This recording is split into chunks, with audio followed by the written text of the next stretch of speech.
శ్రీ మహాగణాధిపతయే నమః. శివాయ గురవే నమః. శ్రీ విష్ణురూపాయ నమః శివాయ. శ్రీ బాలాత్రిపుర సుందరీ సమేత మేధాదక్షిణామూర్తయే నమః. ఈ మాసం భాద్రపద మాసం, అలాగే శుక్లపక్షం దేవతాపక్షం, కృష్ణపక్షం పితృపక్షం, పితృపక్షం అలాగే మహాలయ పక్షం అని కూడా పిలవబడుతుంది.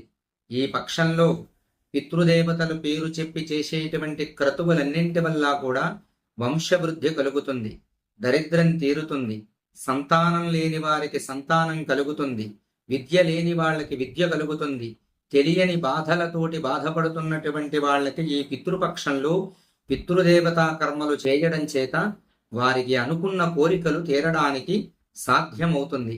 కాబట్టి అంత అద్భుతమైనటువంటి ఈ పితృపక్షం మహాలయాపక్షం యొక్క విశేషము. ఇందులో పాడ్యమి మొదలుకొని అమావాస్య వరకు మనం అన్నదానం చేసిన, ఆమదానం చేసిన, అన్నదానం అంటే బ్రాహ్మణులైతే బ్రాహ్మణుల్ని ఇంటికి తీసుకుని వచ్చి చక్కగా సంకల్పం చెప్పి భోజనాదులు పెడతారు. మిగిలినటువంటి వర్ణముల వారు చక్కగా వారి శక్తి కొలది సద్గుణ సంపన్నుడైనటువంటి బ్రాహ్మణుడికి సలక్షణంగా సంకల్పం చేసి ఈ పక్షానికి సంబంధించినటువంటి సంకల్పం ఏదైతే ఉందో ఆ సంకల్పాన్ని చెప్పి ఆమదానము అంటే స్వయంపాకాన్ని దానం చేసి పితృతర్పణాదులు చేయడం చేత పాడ్యము మొదలుకొని అమావాస్య వరకు కలిగేటువంటి ఫలితాన్ని తెలియజేస్తాను. అలాగే దానంలో గొప్పవాడైనటువంటి కర్ణుడు ఈ మహాలయ పక్షానికి మరలా స్వర్గం నుంచి భూమి మీదకి వచ్చి దానాదులు చేసి మరలా స్వర్గానికి వెళ్లి మోక్షాన్ని పొందాడు. ముందుగా ఆ కథని మీకు నేను పురాణ గాథని తెలియజేసి తదనంతరం పాడ్యమి మొదలుకొని అమావాస్య వరకు మహాలయ పక్షములలో కనుక మనం అన్నదానం గాని ఆమదానం గాని అలాగే పెద్దవాళ్లకి చేసేటువంటి తర్పణాదులు గాని చేయడం వల్ల మీకు కలిగేటువంటి ఫలితాన్ని క్లుప్తంగా తెలియజేస్తాను. పూర్వము కర్ణుడు భూమి మీద అనేకమైనటువంటి దానములను చేసి భగవదానుగ్రహాన్ని పొందాడు. ఆ తర్వాత ఆయనకి స్వర్గలోక ప్రాప్తి కలిగింది. సరే, బయలుదేరి ఆయన స్వర్గానికి వెడుతున్నాడు. వెడుతుంటే మార్గమధ్యంలో ఆయనకి చాలా ఆకలి కలిగింది. అంత ఆకలితో ఉన్నటువంటి కర్ణుడు ఆకలి బాధని తట్టుకోలేక దగ్గరలో ఉన్నటువంటి చక్కటి మామిడి చెట్టు వద్దకు వెళ్ళాడు. వెళ్ళి ఆ చెట్టుకి అందంగా చక్కగా పండినటువంటి ఒక ఫలాన్ని తీసుకుని ఆయన తిందామని నోటి దగ్గర పెట్టుకునేసరికి ఆ అద్భుతమైనటువంటి ఫలం కాస్త ఒక బంగారపు ముద్ద కింద మారిపోయింది. చాలా ఆశ్చర్యపోయాడు. ఏమిటి ఈ చెట్టు ఫలం ఇలా బంగారం కింద మారిందని ఆ ఫలాన్ని అక్కడ పెట్టి ఇంకో చెట్టు దగ్గరికి వెళ్ళి ఇంకో ఫలాన్ని కోయబోయాడు. కోసేంత వరకు అది ఫలంగా ఉంటుంది. ఆయన ఆహారంగా తీసుకుందామనేసరికి బంగారంగా మారిపోతోంది. చాలా విచారించి దాహం వేస్తోంది. సరే, ఆహారం మాట తర్వాత ముందు దాహం తీర్చుకుందామని ఆ దగ్గరలో ఉన్నటువంటి నది వద్దకు వెళ్ళాడు.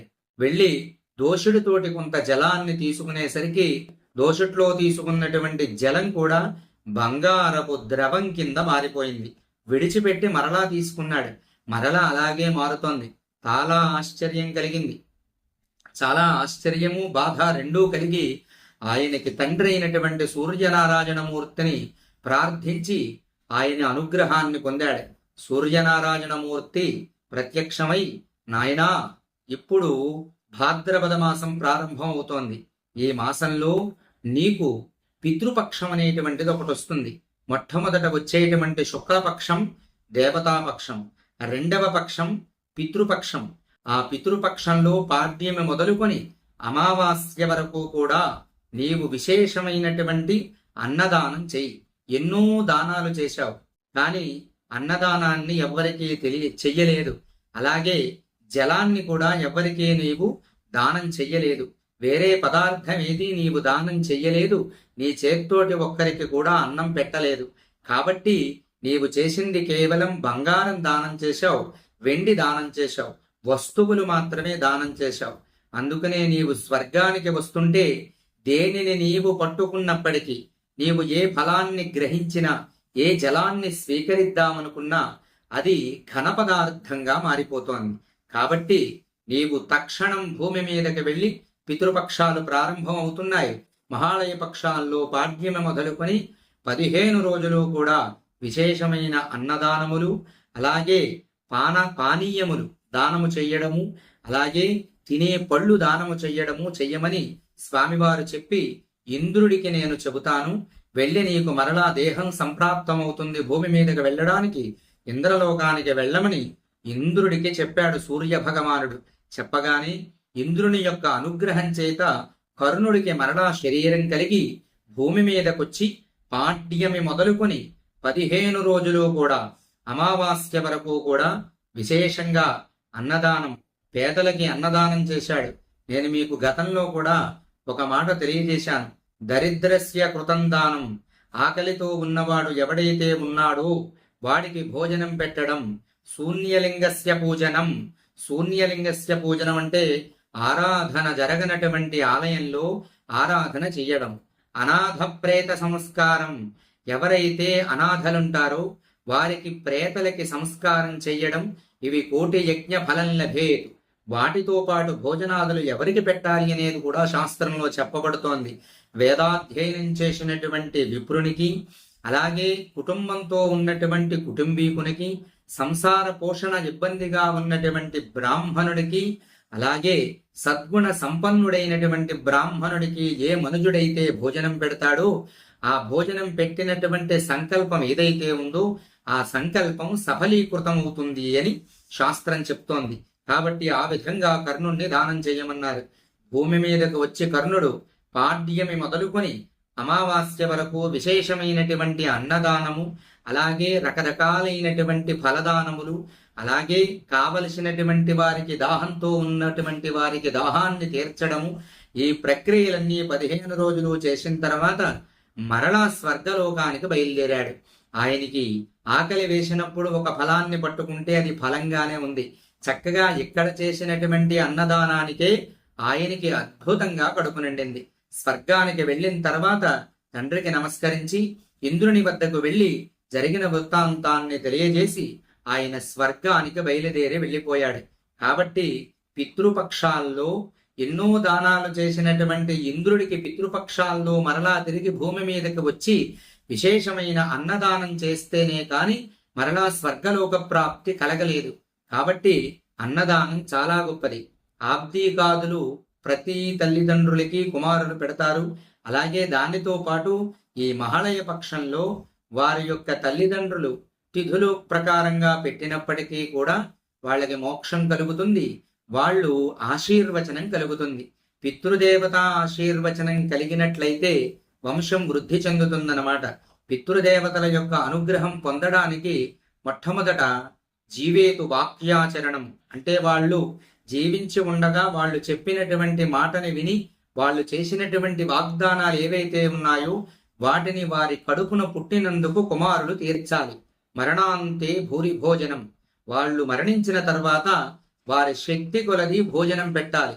గయాయాం పిండదానేషు, గయాక్షేత్రమందు వారి తల్లిదండ్రులు గతించిన తర్వాత సంవత్సర కాలం పూర్తయిన తర్వాత పిండ ప్రదానాది క్రతువులు ఏ కుమారుడైతే చేస్తాడో త్రిభిహి పుత్రస్య పుత్రత, ఈ 3 ఆచరించినటువంటి వాడికి మరలా పుత్రులు కలుగుతారు అని, వంశం వృద్ధి చెందుతుందని, సకల సంపదలు కలుగుతాయని శాస్త్రం చెబుతోంది.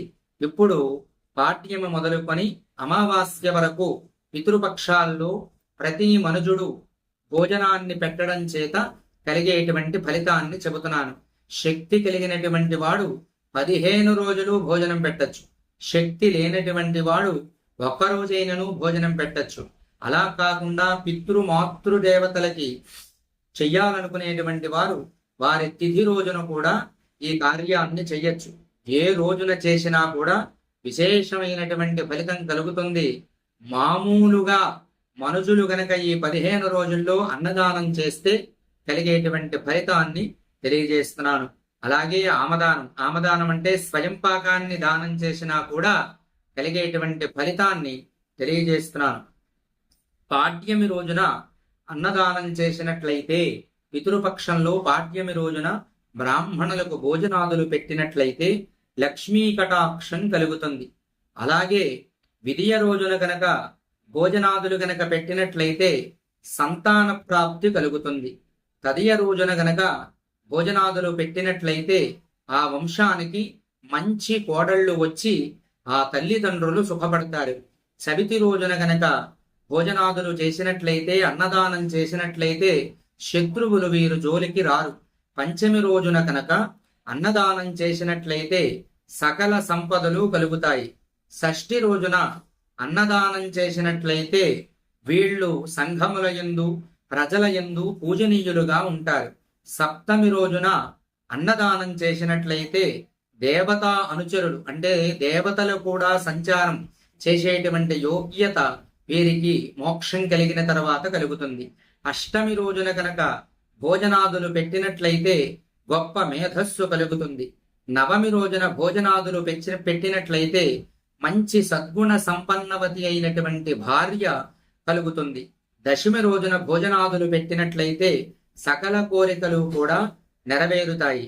ఏకాదశి రోజున భోజనాదులు పెట్టినట్లయితే సకల విద్యలు కలుగుతాయి. ద్వాదశి రోజున భోజనాదులు పెట్టినట్లయితే బంగారు వస్తువులు అలంకరించేటువంటి యోగ్యత కలుగుతుంది. త్రయోదశి రోజున భోజనాదులు పెట్టినట్లయితే సంతానము, పశువృద్ధి, ఆయుర్దాయము కలుగుతుంది.